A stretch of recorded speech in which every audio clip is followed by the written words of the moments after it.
Watch நேயர்களுக்கு வணக்கம்.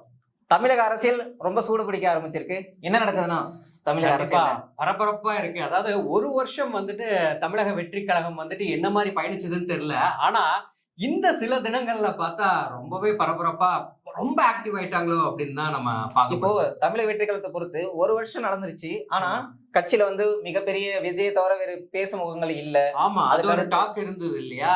விஜய் உங்களை மட்டும் வச்சுட்டு எப்படி இவ்வளவு கட்சியை பண்ண வந்து முடியும், வேலை செய்ய போறீங்க அப்படின்னு கேட்டாங்க. அதுக்கடுத்து ஒரு முக்கியமான பொருள் வந்து அவருடைய மாநாடு. அதுக்கு முன்னாடி ஒரு புக் லான்ச்ல பேசினாரு. அதுக்கு முன்னாடி பரந்தூர்ல வந்து பேசினாரு. அது வந்து மிகப்பெரிய பேசு பொருளா மாறிடுச்சு. சீஃப் மினிஸ்டர் அதுக்கு ரியாக்ட் பண்ணாரு. மினிஸ்டர்ஸ் எல்லாம் ரியாக்ட் பண்ணாங்க. சரி, இப்ப வந்து 2வது வருஷத்துல கால எடுத்து வைக்க போறாங்க. இதுக்கு அடுத்து அதோட பொசிஷன் என்னவா இருக்கும், 2026 அரசியல பொறுத்து அவங்களுடைய மூவ்மெண்ட் என்னவா இருக்கும் அப்படின்றத நீங்க எப்படி பாக்குறீங்க?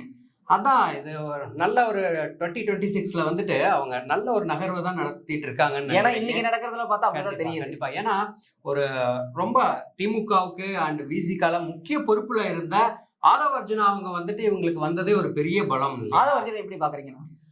அவர் ஒரு நல்ல ஸ்போர்ட்ஸ் மேனா அண்ட் அப்படியும் நான் பாக்குறேன். இப்போ விளையாட்டு களத்துல இருந்து இந்த தேர்தல் களத்துல, அதுவும் குறிப்பா அரசியல் களத்துல நல்லா விளையாடுவாரு அப்படின்னு தான் நான் நினைக்கிறேன். ஆனா இப்ப ஆதவ அர்ஜுனா பாத்துட்டீங்கன்னா, இப்ப வந்து இந்தியன் அரசியல்ல வந்து ஒரு முக்கியமான வீக வகுப்பாளராக சொல்லப்பட்டவர் வந்து பிரசாந்த் கிஷோர். அவர் கூட ஒர்க் பண்ணிருக்காரு.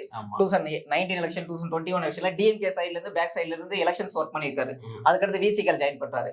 ஆமா, அதாவது திமுகல பார்த்தா அவரு ஒரு தேர்தல் வீக அமைப்பாளரா மட்டும் இல்லாம அவங்களுடைய குடும்ப உறுப்பினருக்கு ரொம்ப நெருக்கமாவும் அவர் வந்துட்டு. ஆமா, அவர் வந்து இந்த ப்ராப்ளம் வந்த பின்னாடி இதை வந்து ரொம்ப பப்ளிக்காவும் சொன்னாரு. ஆமா, அதுக்கப்புறமா அப்படியே விசிகாவுக்கு வராரு. அங்க வந்தோன்னா முக்கியமான பெரிய பொறுப்பா வந்துட்டு துணை பொதுச் செயலர் அப்படின்ற ஒரு போஸ்ட வாங்குறாரு. அதுக்கப்புறம் நிறைய விஷயங்கள் விசிகாவுக்காக அவர் நிறைய பண்ணிட்டு தான் இருந்தாரு. பெரிய பெரிய மாநாடு, அப்புறம் கியூஆர் ஸ்கேன் மூலமான விஷயங்கள் எல்லாமே ஒரு டிஜிட்டலைஸ் ஆக்குனாருன்னு சொல்லலாம். இப்போ வந்து அவருக்கு வந்து திருமாவளவன் கொள்கையில ஒரு ஈர்ப்பு இருந்துச்சு. அந்த கொள்கையை வந்து திருமாவளவன் அதிகம் பேசாதப்போ ஒரு குடும்ப அரசியல், அதுக்கடுத்து ஆட்சியில அதிகாரம் பங்கு, இந்த அரசியலை எடுத்து முன்னாடி வச்சு டிஎம்கே கூட ஒரு சின்ன ஒரு ஃபைட்டாவே கிரியேட் பண்ணாரு. அதாவது கூட்டணி கட்சியிலேயே வந்துட்டு ஒரு பேசப்பட பொருளா மாத்திட்டாரு. திரும்ப கூட்டணி இருக்கிறதுனால நிறைய வந்து சங்கடங்கள் எல்லாம் நிறைய பேசாம இருப்பாரு. அந்த விஷயத்துக்குள்ள ஆதவ அர்ஜுனா வந்து பேச ஆரம்பிச்சாரு. இப்ப முக்கியமான விஷயம் என்னன்னா, திமுகவோட அடுத்த பேசா இருக்கிற உதயநிதியே 4 படம் நடிச்சவன்லாம் அடுத்து முதலமைச்சர் ஆகிறான் அப்படின்னு பேசுறதுக்கு ஒரு பேச பொருளா மாத்திட்டாரு.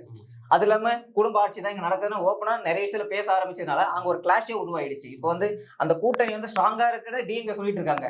ஆனா அங்க ஒரு கிளாஷ் வரும்போது அது வந்து ஒரு மிகப்பெரிய பேசு பொருளா மாறிடுச்சு. அது திருமாவுக்கு பிடிக்காம இவர் வந்துட்டு வெளியில இதுக்கும் காரணம் விஜயோட அந்த புக் லான்ச்சோட ஈவெண்ட் தான்.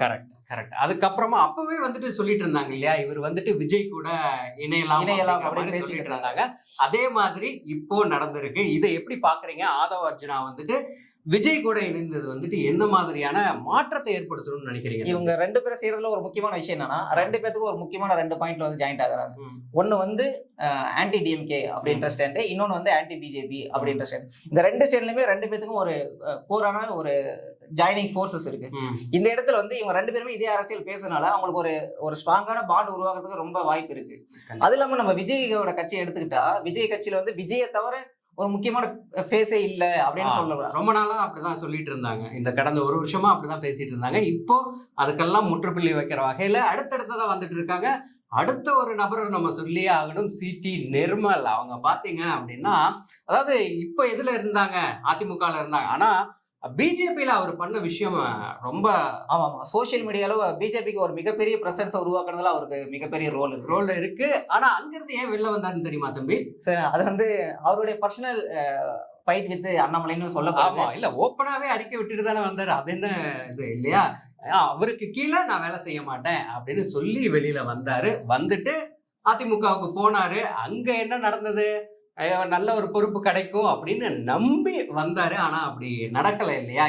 இவர் பொட்டன்ஷியல ஏடிஎம்கே யூஸ் பண்ணலையோ அப்படின்ற நிறைய பேச்சுகளும் இருக்கு. ஏன்னா இவர் வந்து இருக்கும் போது கோவை சத்தியனுக்கு ஒரு முக்கியமான ரோலை கொடுத்தனால இவர் வந்து அடுத்து நம்மளோட பொசிஷனை வந்து நம்ம ஸ்ட்ராங் பண்ணணும் அப்படின்னு எதிர்பார்த்துட்டு இருந்தாரு. இப்ப வந்து விஜய் நோக்கி வந்திருக்காரு. ஆமா, இங்க அவருக்கு எந்த மாதிரியான செயல்பாடுகள் ஒதுக்கப்படும், எப்படி இணைந்து செயல்படுவாங்க அப்படிங்கறதெல்லாம் தான் பார்க்க போறோம். நம்ம இனிதான் தெரியும்.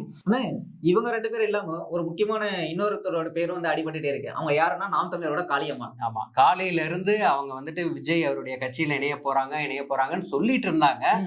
பிளாஷ் கார்டா நியூஸ் கார்டுல பார்த்துட்டு இருந்தோம், ஆனா இல்ல அப்படின்னு பிரஸ் மீட்ல அவங்க சொல்லியிருக்காங்க. அதாவது நிருபர் கேட்ட கேள்விக்கு அவங்களோட பொசிஷன் சொல்லியிருக்காங்க. ஏன் வந்து இங்கே தாவிட்டே இருக்காங்க அப்படின்ற மாதிரி இல்ல questions அவங்க இருக்கு. நான் இன்னும் இந்த கட்சியில தான் இருக்கேன் அப்படின்னு சொல்லியிருக்காங்க.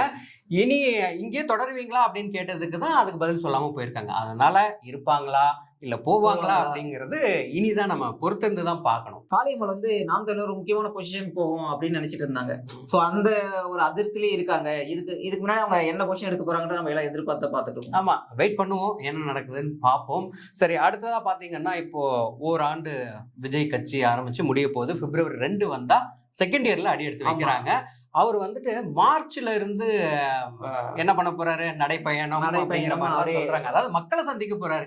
எப்படி போவாரு அப்படிங்கறது நம்ம இன்னும் சொல்லல இல்லையா அவங்க. ஏன்னா மக்கள் கூட உள்ள போய் அவங்களுடைய குறைகளை கேட்கறது தான் ஒரு அரசியலுக்கு ஒரு முக்கியமான தகுதியா பார்க்கப்படுது. ஏன்னா இது எல்லாமே 2026க்கான ஒரு நகர்வா தான் நம்ம பார்க்கணும். ஏன்னா அதுல எப்படியாச்சும் நம்ம வந்துட்டு 2026 எலெக்ஷன் பொறுத்துதான் நம்ம ஃபேஸ் மட்டும் தான் இருக்கும். மத்த நிறைய ஃபேஸுக்கு உள்ள கொண்டு வரணும்னு சொல்லிட்டு ஒரு முக்கியமான யாரெல்லாம் மத்த கட்சிகள் அதிருப்தியா இருக்காங்களோ அவங்க எல்லாம் கட்சிக்குள்ள கொண்டு வர ட்ரை பண்ணிட்டு இருக்காங்க. முன்னாள் அமைச்சர்கள்லாம் வர இருக்காங்கன்னு சொல்றாங்க, தகவல் வருது.